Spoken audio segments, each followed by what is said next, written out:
Ibu, selamat pagi untuk kita semua. Saya berharap kita tetap semangat dalam mengikuti ibadah online. Sebelum kita memulai ibadah kita, mari kita bersatu hati, kita berdoa bersama-sama. Ya Tuhan Yesus, kami bersyukur kepada Engkau untuk kesempatan pada pagi hari ini. Kami boleh melakukan setiap rangkaian ibadah-Mu Tuhan. Biarlah kiranya Engkau hadir di tengah-tengah kami, Engkau jamah setiap kami Tuhan Yesus. Biarlah Tuhan ibadah kami ini dari awal pertengahan hingga akhirnya itu menyenangkan dan memuliakan Engkau. Kau Tuhan Yesus memberkati hamba-Mu yang akan menyampaikan firman Tuhan. Kau urapi dari ujung kepala sampai ujung kakinya Tuhan. Dalam setiap apa yang disampaikan oleh hamba-Mu boleh memberkati setiap jiwa-jiwa yang mendengar. Boleh memberikan Tuhan Yesus semangat dalam mengikuti Engkau Tuhan. Dan juga Tuhan Yesus Engkau berkati pemain musik Tuhan dan juga WL. Biarlah kiranya Kau memberikan roh puji-pujian Tuhan Yesus. Kami menyerahkan rangkaian ibadah kami ini ke dalam tangan-Mu. Biarlah Tuhan Yesus Engkau yang memimpin dan Engkau ya Tuhan yang berotoritas. Dalam nama Yesus Kristus. Haleluya, amin. Mari kita mempersiapkan hati kita untuk mendengarkan kebenaran firman Tuhan. Kita angkat pujian ini lebih sungguh lagi, kita katakan saat kita melihat jalan-Mu.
Shalom Bapak Ibu yang dikasih oleh Tuhan. Selamat mengikuti ibadah online pada pagi hari ini. Sebelum kita mendengarkan firman Tuhan, mari kita satu di dalam doa.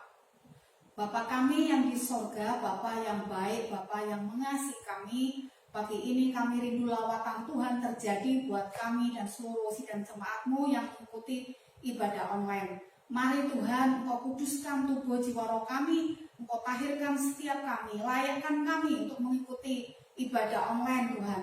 Dan kami membutuhkan lawatan-Mu pada pagi hari ini, karena kami tahu ketika Tuhan lawat kami, hidup kami akan diubah menjadi baru. Engkau urapi hamba-Mu yang akan menyampaikan firman, dan seluruh sidang-Mu yang akan mengikuti ibadah online. Tuhan yang hadir, Tuhan yang beracara. Kami serahkan firman yang kudus di dalam satu nama Yesus Kristus Allah kami yang ajaib. Kami berdoa, haleluya, amin. Bapak Ibu yang dikasih oleh Tuhan, pada masa pandemi COVID-19 ini tidak sedikit orang yang hatinya lebih konsentrasi kepada COVID-19. Orang lebih sibuk untuk urusan jaga protokol kesehatan. Hal tersebut tidak salah, karena memang harus demikian. Pemerintah menghimbau supaya kita terus menjaga protokol kesehatan, kita harus taat dengan pemerintah. Tetapi saya ingatkan bahwa ada yang paling esensial atau penting, mendasar untuk kita perhatikan. Apa itu? Ya. Jadi mengapa kita harus memperhatikan yang lebih penting, lebih mendasar?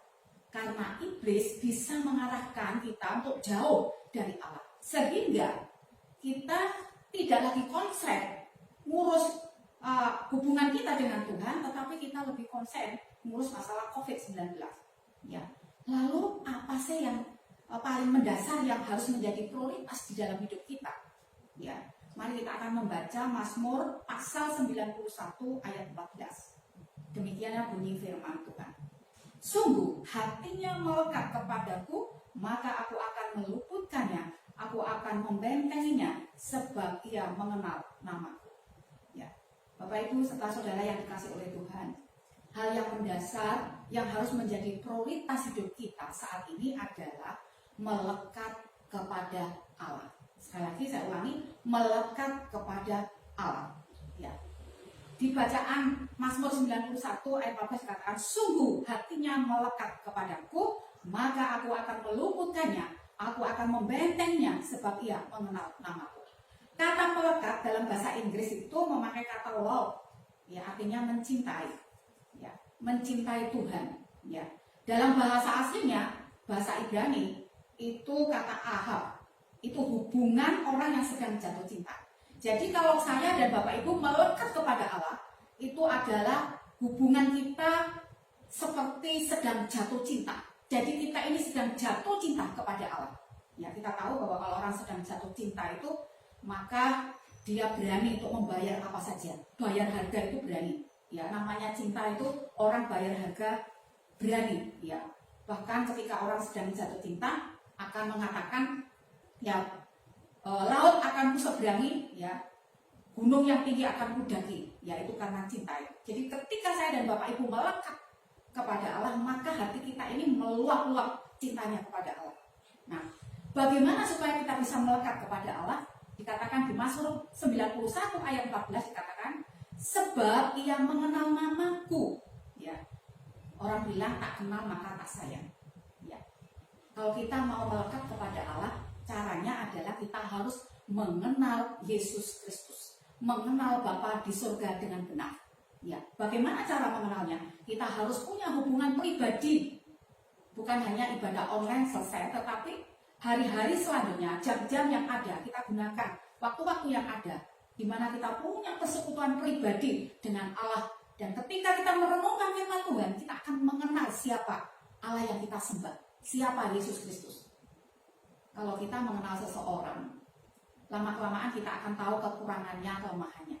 Tetapi kalau saya dan Bapak Ibu mengenal Yesus Kristus, maka kita akan melihat kebaikannya, kuasanya, ya, kedasarannya, kemahakuasaannya. Bahkan dikatakan dalam firman Tuhan ayat-ayat yang sebelumnya, Allah yang kita sembah dalam Yesus itu Allah yang maha tinggi. Artinya tidak ada yang melebihi Dia. Ya. Jadi kalau kita mau melekat kepada Allah, kenal siapa Allah kita. Ya. Allah yang maha tinggi, Allah yang maha kuasa. Itulah Allah kita. Dan Bapak Ibu yang dikasih oleh Tuhan, ketika saya dan Bapak Ibu melekat kepada Allah, maka Allah berjanji. Dan janjinya itu luar biasa. Yang pertama, di ayat 14 katakan, maka aku akan meluputkannya, aku akan membentenginya. Dua hal ini akan Tuhan kerjakan dalam hidup kita. Tuhan berjanji akan meluputkan, akan membentengi kita. Meluputkan dari apa? Kalau kita baca pada nas sebelumnya, ayat sebelumnya, itu ada malapetaka, ada sakit penyakit, ada kuasa iblis yang siap untuk menjatuhkan kita. Tetapi orang yang melekat hatinya kepada Allah, yang sungguh-sungguh mencintai Allah dengan segenap hati, maka Tuhan janji, aku akan meluputkan, bahkan membentengi. Bapak Ibu, kalau Tuhan yang membentengi, siapa yang bisa menghancurkan benteng Tuhan? Tidak ada. Ya, pasti tidak ada. Tidak ada kuasa lain di atasnya Tuhan, tidak ada. Ya.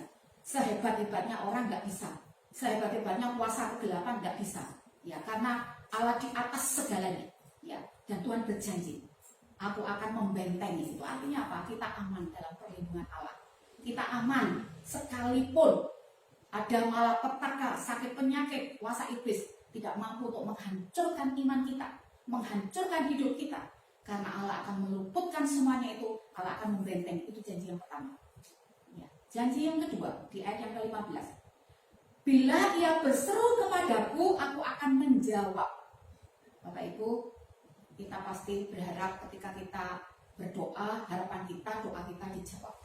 Orang yang hatinya melekat kepada Allah, maka Allah berjanji, apabila berseru kepadaku, aku akan menjawab.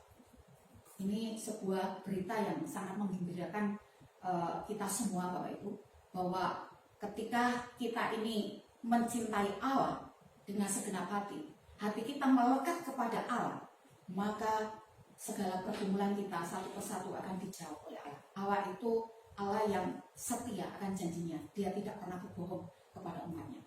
Itu yang kedua. Yang ketiga, masih ayat yang ke-15. Aku akan menyertai dia dalam kesesakan. Ya, orang yang melekat kepada Allah bukan berarti bebas dari kesesakan. Ya, kadang Tuhan izinkan untuk menguji sejauh mana kita mencintai Tuhan. Ya, ada lika-liku kehidupan, ada badai tobat kehidupan. Sebenarnya Tuhan izinkan hal itu supaya kita teruji benar apakah kita sungguh-sungguh cinta dengan Tuhan. Kalau seseorang itu cinta, ya apapun akan ditempuh. Badai topan, tantangan seberat apapun akan terus ditempuh. Bahkan mungkin tidak memikirkan keselamatan karena namanya cinta. Dan Tuhan kadang menguji cinta kita kepadanya dengan cara Tuhan izinkan kesesakan. Tetapi Tuhan berjanji, ketika kita ada dalam kesesakan, kalau kita tetap melekat kepada Allah, maka Dia akan menyertai kita. Dia akan bersama-sama dengan kita. Kalau Allah menyertai kita, siapa yang berani melawan kita? Kalau ada Allah bersama kita, siapa yang bisa merobohkan kita, menghancurkan kita? Karena Dia ada bersama dengan kita. Inilah Bapak Ibu yang sungguh-sungguh luar biasa. Tuhan Yesus yang kita sembah itu bukan sekedar Tuhan, tetapi Tuhan yang hebat, Tuhan yang begitu mengasihi saya dan Bapak Ibu. Yang terakhir di ayat 16. Dengan panjang umur akan kukenyangkan dia dan akan kuperlihatkan kepadanya keselamatan daripadaku. Bapak Ibu, janji yang terakhir, janji yang keempat, bagi orang yang melekat, hatinya melekat kepada Allah, maka Tuhan akan menganugerahi umur panjang. Ya, setiap orang saat ulang tahun pasti katakan, ya semoga umurnya panjang gitu. Padahal pada saat ulang tahun itu umurnya dikurangi Bapak Ibu ya. Tetapi memang orang senang dengan umur panjang gitu ya. Sekalipun di dunia ini sebenarnya susah, di surga itu enak. Tapi kebanyakan orang senang di dunia kan gitu ya. Bahkan ada sebagian orang takut mati gitu ya. Dan orang yang melekat hatinya, dia akan dianugerahi umur yang panjang. Bukan titik Bapak Ibu ya. Tapi masih ada kelanjutannya. Dengan panjang umur akan kukenyangkan dia. Artinya apa? Tidak akan sampai kelaparan. Kalau diterjemahkan, berarti Tuhan akan pelihara orang-orang yang melekat hatinya kepada Allah. Dikasih umur panjang, dikasih kesejahteraan, dikatakan kukenyangkan. Berarti tidak kekurangan. Ya, kenyang itu berarti tidak sampai dicukup, tapi lebih. Ya, jadi berkatnya dilebihkan oleh Tuhan. Dan akan kuperlihatkan kepadanya keselamatan daripadaku. Janji Tuhan. Orang yang melekat kepada Allah dikasih umur panjang, diberkati melimpah-limpah. Bahkan Tuhan katakan, aku akan memperlihatkan keselamatan daripadaku. Keselamatan bukan hanya keselamatan rohani, juga keselamatan secara jasmani. Tuhan akan selamatkan seluruh aspek kehidupan kita, baik aspek jasmani maupun rohani, seluruhnya satu paket Bapak Ibu. Oleh sebab itu, dalam melalui firman Tuhan ini, saya mengajak Bapak Ibu untuk melekat kepada Allah mulai hari ini. Karena hari ini adalah hari di mana masa kesesakan sudah dimulai. Tuhan bilang kalau masa kesesakan ini tidak dipersingkat maka tidak ada orang yang selamat. Artinya bukan kemudian mati semua secara jasmani Bapak Ibu, bukan. Tetapi maksud saya Tuhan melihat orang-orang semakin jauh dari Tuhan. Dan kalau seorang jauh dari Tuhan maka dia tidak punya pengharapan akan keselamatan. Sebab itu biarlah di masa pandemi ini kita semakin hari melekat kepada Allah, supaya seandainya kita dipanggil oleh Tuhan, kita kedapatan tidak tercatat celah, dan kita boleh dijemput oleh malaikat untuk memasuki kerajaan surga yang indah dan memperoleh mahkota yang Tuhan sediakan buat kita. Tuhan memberkati. Mari kita satu di dalam doa. Tuhan Yesus, terima kasih untuk firman-Mu pada pagi hari ini. Engkau mengajak kami untuk melekat kepada Engkau, supaya kami memperoleh janji-janji Tuhan yang sudah Tuhan paparkan pada pagi hari ini. Meteraikan setiap firman-Mu dalam roh hati kami, supaya kami boleh melakukan dengan kekuatan Roh Kudus, dan hidup kami boleh menjadi alatnya Tuhan yang luar biasa. Bahkan hidup kami berarti bagi pekerjaan Tuhan, karena melalui melekat kepada Allah kami akan memperoleh perlindungan Tuhan yang ajaib, dan kami akan menjadi berkat bagi banyak orang. Di dalam nama Yesus kami mengucap syukur. Haleluya. Kita akan mengakhiri ibadah kita sama-sama angkat pujian. Kami memuji kebesaran Tuhan dan juga memberkati serahkan kepada Tuhan.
Bapak Ibu, mari kita akan menerima doa berkat. Mari kita akan tundukkan kepala. Bapak di surga, terima kasih karena Engkau sudah memberkati kami, melawat kami dengan ibadah online. Kami akan mengakhiri ibadah, namun sebelumnya Tuhan berkenan untuk memberkati kami. Kami berdoa menyerahkan mereka yang saat ini mengalami kelemahan iman, Tuhan akan kuatkan. Mereka yang sakit secara jasmani, Tuhan akan pulihkan. Mereka yang kekurangan, Tuhan cukupkan. Kami terus berdoa untuk bangsa dan negara kami, supaya Tuhan akan sejahterakan kota kami, Tuhan sejahterakan. Pandemi ini segera akan berakhir. Itu harapan dan doa kami. Terima kasih Tuhan untuk kehadiran Engkau di tengah-tengah ibadah online. Dan biarlah Tuhan akan memberkati kami. Kiranya kasih karunia dan damai sejahtera yang melampaui segala akal dan pikiran kita, yang berasal dari Bapa, Putra, dan Roh Kudus, akan memberkati kita sekalian hari ini sampai Maranatha, kedatangan Tuhan Yesus Kristus yang kedua kalinya. Haleluya. Amin. Bapak Ibu yang dikasih oleh Tuhan, kita akan mendengarkan pengumuman. Yang pertama, bahwa minggu depan kita tetap akan ibadah online. Kemudian yang kedua, persembahan, baik itu perpuluhan dan persembahan, nanti Bapak Ibu bisa serahkan kepada bendahara, kepada Ibu Catur. Demikian pengumuman yang bisa saya sampaikan. Selamat berhari Minggu, Tuhan Yesus memberkati kita semua.